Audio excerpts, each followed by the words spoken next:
Hi, my name is Jared, and this is Horror Obsession, and today is October 13th, but sadly, it is not a Friday. But on the bright side, that leaves me free to recommend something other than a Friday the 13th movie. Today's movie is a classic in the horror genre, one of the movies whose impact resonates through movies even today. While some may argue the details about whether it showcased the first fast zombies, it definitely popularized them, taking the world by storm, much like the villains in the movie itself. In case you haven't guessed, the movie is 28 Days Later, directed by Danny Boyle and written by Alex Garland, who would go on to write and direct Ex Machina and Annihilation, two extremely interesting and stylish modern sci-fi classics.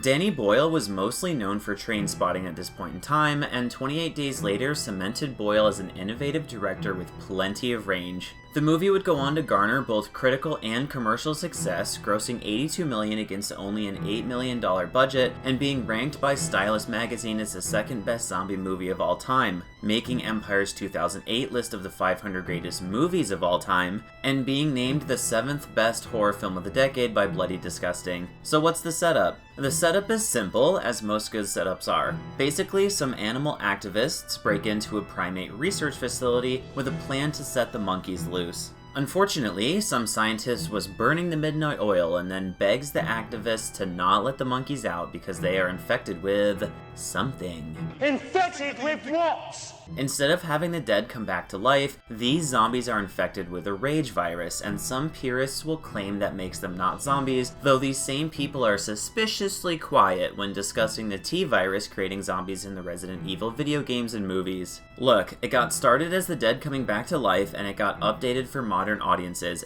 Get over it, they're zombies now and forever. Alright, so next we see Cillian Murphy, not in his first role, but in an early role in his career, who wakes up in a hospital after being in a coma, a full 8 years before The Walking Dead would use the same setup for its zombie story. I know what you're thinking. But Jared, The Walking Dead is based on a comic book series by Robert Kirkman. When did that come out, Well, Mr. Strawman Argument, the comic book series debuted in 2003, a full year after 28 Days Later came out, so the point still stands. Anyway, Cillian Murphy is now in a post-apocalyptic zombie world, and that's the setup for 28 Days Later. This movie is just amazing. Alex Garland's script is a whirlwind of brilliant commentary on a wide range of social issues, mixed with brutal, terrifying violence. Danny Boyle shoots the film accordingly, with claustrophobic close-ups during periods of intense stress, juxtaposed with slow-paced, beautiful landscape shots and quiet periods of relative safety. If you haven't seen this movie, absolutely check it out, and if you have seen it but it's been a while, Horror October is the perfect time to sneak in a rewatch.